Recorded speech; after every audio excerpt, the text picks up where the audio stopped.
Olá! Hoje nós vamos para o capítulo 18 do segundo livro de Samuel. Esse capítulo vai narrar para a gente a derrota e a morte de Absalão. O que nós temos? Nós temos aí um Absalão que vai, seguindo os conselhos, ele vai em busca de Davi, que fugiu para Manaim, né? E se preparou em Manaim, teve tempo suficiente para se preparar. Fez aliança com os povos, se organizou, recuperou suas forças, revigorou através dos alimentos e provisões que os seus aliados lhe deram, e Davi está preparado. E agora Absalão vai com todo Israel, ele é o rei, mesmo que seja usurpador, o rei de Israel, e ele vai então contra Davi. Só que, já estou contando o final já da história, ele vai ser derrotado e vai ser morto. Mas tem esse capítulo muito interessante, que tem uns momentos bonitos, porque Davi tem um amor profundo pelo seu filho Absalão. Mesmo que ele tenha feito tudo aquilo com o Amnon, mesmo que eles tenham usurpado o trono, tá bom? Mas vamos lá. Quero pedir a você que se inscreva no canal. É importante você se inscrever no canal para você receber todas as notificações. Como se inscreve? Está vendo aqui embaixo? Inscrever-se, aciona o sininho. É de graça, não tem que pagar nada, tá certo? Então faça isso, se inscreva no canal. Outra coisa, quero que você compartilhe esse vídeo para mais e mais pessoas, para que mais e mais pessoas possam fazer essa caminhada conosco, tá bom? Bíblia na mão, Espírito Santo no coração, vamos ser conduzidos pelo Espírito Santo de Deus. Vamos ler. Primeiro vamos ler a derrota e a morte de Absalão, que é uma morte muito inusitada também. Vamos ver então, tá certo? Davi passou em revista as tropas que estavam com ele e pôs à sua frente chefes de milhares e de centenas. Depois dividiu o exército em 3 grupos. Confiou um terço a Joabe, um terço a seu irmão Abisai, filho de Sárvia, e um terço a Etai, o geteu. E disse às tropas: eu também marcharei convosco. Mas o povo respondeu-lhe: não, tu não irás, pois se fugíssemos, não dariam atenção a isso, e mesmo que morra metade de nós, isso não lhes importaria. Tu, porém, vales por 10.000 de nós. É melhor que fiques na cidade para poder vir em nosso socorro. Farei, disse o rei, o que bem vos parecer. Colocou-se então junto da porta, enquanto todo o exército saía formado em esquadrões de 100 e de 1.000. O rei deu esta ordem a Joabe e a Abisai e a Etai: por favor, poupai-me o jovem Absalão. Todo o povo ouviu a ordem que o rei deu aos chefes a respeito de Absalão. Saiu o exército à campanha contra Israel e travou-se o combate na floresta de Efraim. Os israelitas foram batidos pela gente de Davi e houve naquele dia uma grande carnificina de 20.000 homens. O combate estendeu-se por toda a região, devorando a floresta naquele dia, mais homens do que a espada. Na verdade, a floresta que eles acamparam é aquela que se deu coisa, acabou matando mais gente. Depois a gente explica isso. Absalão encontrou-se de repente em presença dos homens de Davi. Montava uma mula e esta enfiou-se sob a folhagem espessa de um grande carvalho. A cabeça de Absalão prendeu-se nos galhos da árvore e ele ficou suspenso entre o céu e a terra, enquanto a mula em que montava passava adiante. Vendo isso, um homem informou a Joabe, dizendo: eu vi Absalão suspenso a um carvalho. Se o viste, respondeu Joabe ao mensageiro, por que não o abateste no mesmo lugar? Eu me sentiria no dever de dar-te 10 siclos de prata e um cinturão. O homem respondeu: ainda que me pusesse nas mãos 1.000 siclos de prata, eu não levantaria a mão contra o filho do rei, porque o rei ordenou a ti a Abissai e a Etai em nossa presença, que lhe poupassem o jovem Absalão. E se eu tivesse cometido esse atentado contra a vida do jovem, nada se ocultaria do rei e tu mesmo te terias esquivado. Joabe disse: não tenho tempo a perder contigo. Tomou então 3 dardos na mão e plantou-os no coração de Absalão. E estando ele ainda vivo no carvalho, 10 jovens escudeiros de Joabe cercaram-no e deram-lhe os últimos golpes. Joabe tocou então a trombeta e o exército cessou de perseguir Israel, porque Joabe deteve o povo. Tomaram Absalão e jogaram-no numa grande fossa no interior da floresta, erguendo em seguida sobre ele um enorme monte de pedras. Entre mentes, todo Israel fugira, indo cada qual para sua casa. Ora, Absalão, quando ainda vivo, mandara erigir para si um monumento que se encontra no Vale dos Reis, do rei, porque dizia: não tenho filhos para perpetuar a memória de meu nome, e deu o seu próprio nome ao monumento que se chama ainda hoje o monumento de Absalão. Aquimaás, filho de Sadoc, disse: vou correndo anunciar ao rei a boa nova, que o Senhor lhe fez justiça, livrando-o de seus inimigos. Mas Joabe disse-lhe: não lhe levarás hoje essa notícia, mas outro dia. Não hoje, porque morreu o filho do rei. Joabe ordenou um cuxita, vai ter com o rei e anuncia-lhe o que viste. O cuxita prostrou-se diante de Joabe e depois saiu correndo. Aquimaás, porém, filho de Sadoc, insistiu: seja como for, mas deixa-me ir também atrás do cuxita. E Joabe: por que queres correr, meu filho? Essa mensagem de nada te aproveitaria. Em todo caso, eu correrei. Corre, disse-lhe Joabe. Aquimaás foi correndo pelo caminho da planície e passou à frente do cuxita. Davi estava sentado entre as 2 portas. A sentinela tinha subido ao terraço da porta sobre a muralha, levantou os olhos e viu um homem que vinha correndo sozinho. Gritando, anunciou ao rei e disse: se ele vem só, traz alguma boa nova. Entretanto, o homem se aproximava. A sentinela viu então outro homem que corria e gritou do alto da porta: vejo outro homem que vem correndo sozinho. Também esse traz alguma boa nova. A sentinela continuou: pela maneira de correr do primeiro, só pode ser Aquimaás, filho de Sadoc, o rei. É um homem de bem, então traz boas notícias. Aquimaás, chegando, disse ao rei: salve! Prostrou-se diante dele, com face por terra, depois ajuntou: bendito seja o Senhor teu Deus, que te entregou os homens que ergueram a mão contra o rei, meu senhor. O rei disse: tudo vai bem para o jovem Absalão? Eu vi um grande tumulto, respondeu Aquimaás, no momento em que Joabe enviava o teu servo, mas ignoro o que se tenha passado. O rei disse-lhe: põe-te aqui ao lado e espera. Ele afastou-se e esperou. Então chegou o cuxita, dizendo: saiba o rei, meu senhor, da boa nova. O Senhor te fez hoje justiça contra todos os que se tinham revoltado contra ti. O rei disse ao cuxita: tudo vai bem para o jovem Absalão? E o cuxita respondeu: sejam como esse jovem os inimigos do rei, meu senhor, e todos os que se levantam contra ti para fazer mal. Olha o que nós temos aqui. Uma batalha prestes a começar. Atenção, acompanha comigo, uma batalha prestes a começar. Davi divide o exército em 3 e coloca 3 generais. Joabe, Abissai e Etai. Cada um com 1/3 do exército.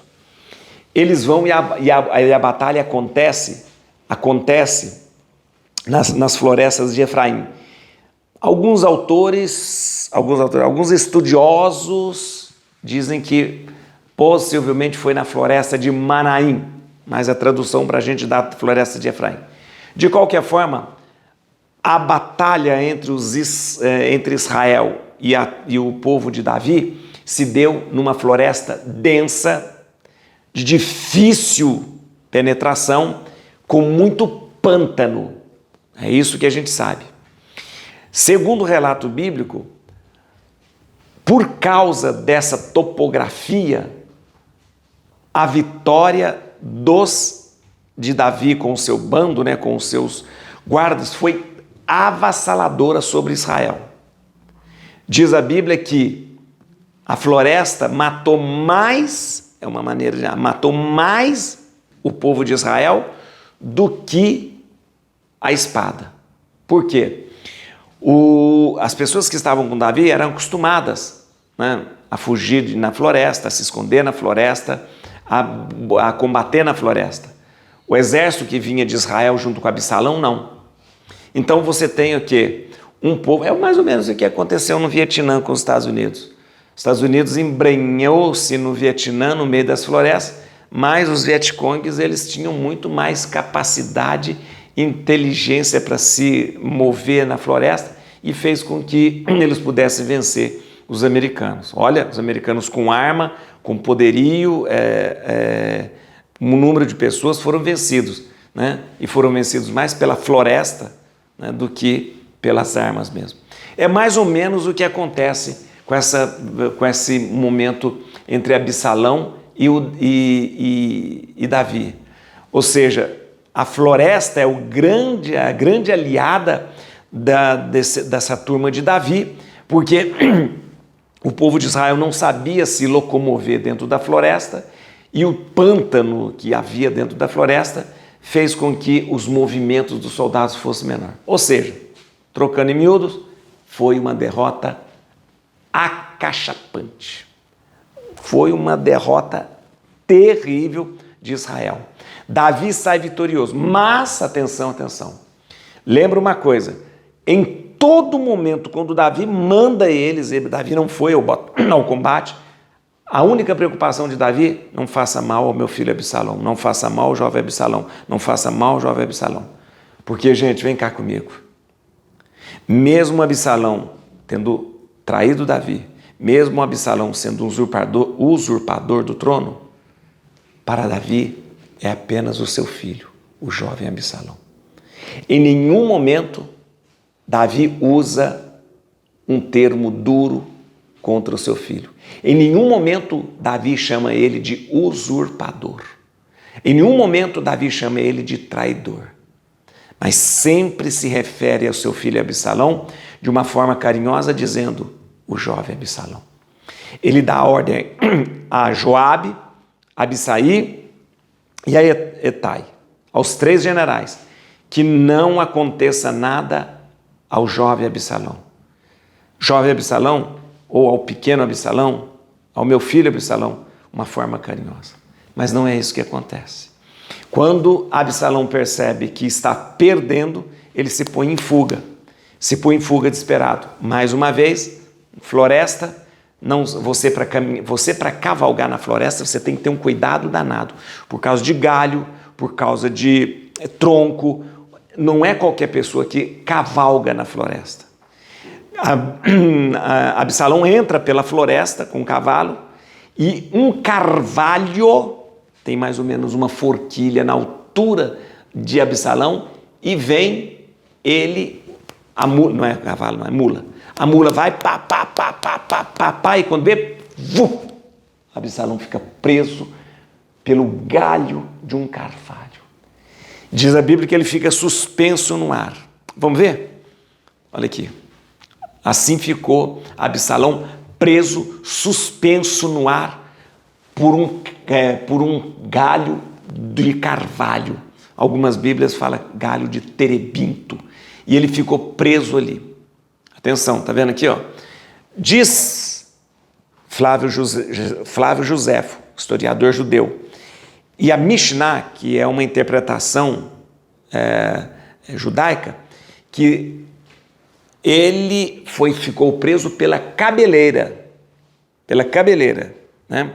São 2 versões. Por quê? Você lembra que Absalão tinha uma cabeleira enorme, que ele cortava uma vez por ano só, diz que pesava quase 3 quilos de cabelo? Então a Mishnah e também a Flávio Josefo acreditam que ele não ficou preso pelo pescoço, mas ficou preso pela cabeleira. Vou te mostrar aqui, ó. Aqui, ó. Essa é a versão de Flávio Josefo e a interpretação da Mishnah, que diz que ele ficou preso pela cabeleira, num carvalho. Ok? De qualquer forma, preso pelo pescoço ou preso pela cabeleira, ele, na verdade, foi vencido não por um inimigo que derrubou, mas pela árvore, por um carvalho que suspendeu ele no ar. Ele ainda estava com vida. Joabe falou, eles vêm avisar Joabe, olha que ele está preso num galho de carvalho, ele está ali em cima, ele perguntou, Joabe, hein, que era assim com Davi, né? Joabe, que tinha escutado da boca de Davi, não faça mal ao meu filho. Olha lá, hein? Joabe, não faça mal ao meu filho, né? Aí Joabe pergunta, e aí, o que você fez? Você matou o Absalão? Eu falei, não, Deus me livre. A ordem do rei era que não tocasse no seu filho Absalão. E Joabe então pega 3 lanças e vai até Absalão e mata Absalão, preso de uma maneira até covarde, preso pelo carvalho, mata Absalão e ainda pede que os guardas ao redor venham e também com a lança possa acabar com Absalão. Foi um horror que fizeram com Absalão. Preso num galho, né, sem poder se defender, é morto por Joabe, que era o general ao lado de Davi. Joabe que havia escutado de Davi, não faça mal a Absalão. Esse Joabe não foi leal ao rei. O que acontece? Eles pegam o Absalão, jogam o Absalão numa fossa e acaba com Absalão. O povo de Israel, que estava lutando com Absalão, se põe em retirada porque o seu rei morreu e eles vão correndo embora. Aí precisa se dar a notícia para Davi. E Joabe, que é o general, fala, olha, vai dar notícia para o Davi. E o Aquimaas, o filho de Sadoc, fala, eu irei dar notícia. Ele fala, não vai dar notícia porque ainda não dá notícia para ele, porque ele não quer ouvir a notícia de que o filho dele morreu. E aí o Joabe manda um outro dar a notícia. Mas aí nessa disputa de o Aquimaas e o outro mensageiro Cushita, né? Eles correm, um corre mais na frente, outro corre mais na frente. Tá. Quando Aquimaas chega, Aquimaas é filho do sacerdote, chega, vai dar notícia para o rei Davi. O rei Davi nem quer saber, olha que interessante, ele nem quer saber sobre quem venceu, quem não venceu. Ele pergunta, o meu filho Absalão. O Aquimaas não fala nada da morte de Absalão, mas chega o outro Cushita. Pergunta para o Cushita, ele não quer, o Cushita vem, eu vim trazer notícia sobre a vitória. Ele não quer, Davi não quer saber sobre vitória, sobre derrota. Olha, você vê, ele quer saber do seu filho. Pergunta, e esse mensageiro Cushita, então, dá a notícia. Isso arrasa com Davi. Davi perde mais um filho. Davi já perdeu o Aminon, que foi morto por Absalão, agora perde Absalão também, que foi morto pelo Joabe, o seu general. Davi fica arrasado. Gente, terrível.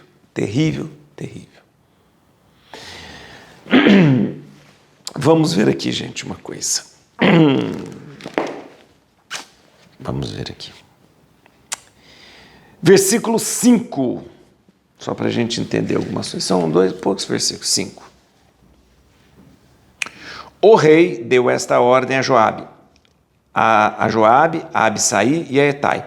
Por favor, poupai-me o jovem Absalão.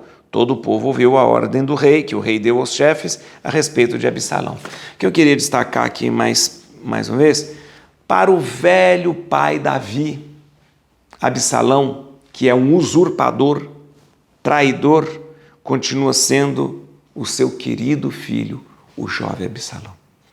Volto a dizer, em nenhum momento Davi usa traidor, usurpador, em nenhum momento Davi tem. Ele foi roubado, ele foi traído, mas o seu filho é seu filho. Há uma grande preocupação de Davi em relação ao que será feito com Absalão. Por isso Davi pede aos generais, não faça nada ao meu filho Absalão.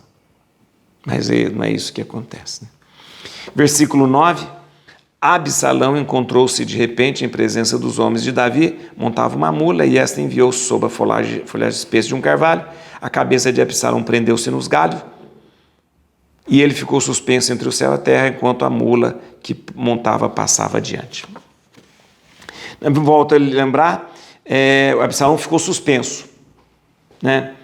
Algumas tradições contam que ele ficou suspenso pelo pescoço, por causa do galho do carvalho ou do terebinto, mas o historiador Flávio José e a Mishnah dizem que ele ficou preso pela cabeleira, né? De qualquer forma, ele ficou imóvel, sem poder se soltar, e é morto depois por Joabe. Vem cá mais um só, no versículo 18. Versículo 18. 18.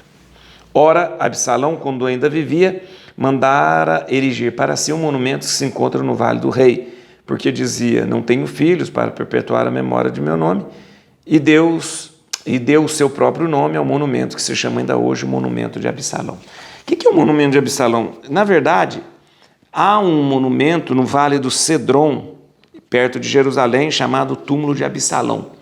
Mas historiadores dizem que este túmulo de Absalão é um túmulo feito na época mais tardia, na época helênica, da dominação helênica. Então, provavelmente, embora seja um monumento dedicado a Absalão, ali no Vale do Cedron, perto de Jerusalém, não seja o túmulo de Absalão. Tá bom? Tá certo? Mas um monumento a Absalão. Gente, nós vemos aqui uma coisa muito interessante. Davi é um homem justo e bom. Mesmo sabendo que seu filho o traíra e mesmo sabendo que o seu filho tinha roubado o trono, ele ainda mantém no seu coração a misericórdia. Não faça nada ao jovem Absalão. Davi é um homem que consegue separar as coisas e não deixar se contaminar pelo espírito de vingança. Davi é um homem que nos mostra que a misericórdia de Deus precisa ser refletida na sua vida. Por quê? Porque Davi é um rei que foi um grande pecador, mas que experimentou a misericórdia de Deus. Quem experimenta a misericórdia de Deus passa a ser também misericordioso. Et crucem Domini, fugit partes adversa, vite teleu detribiuda, radix Davide. Aleluia.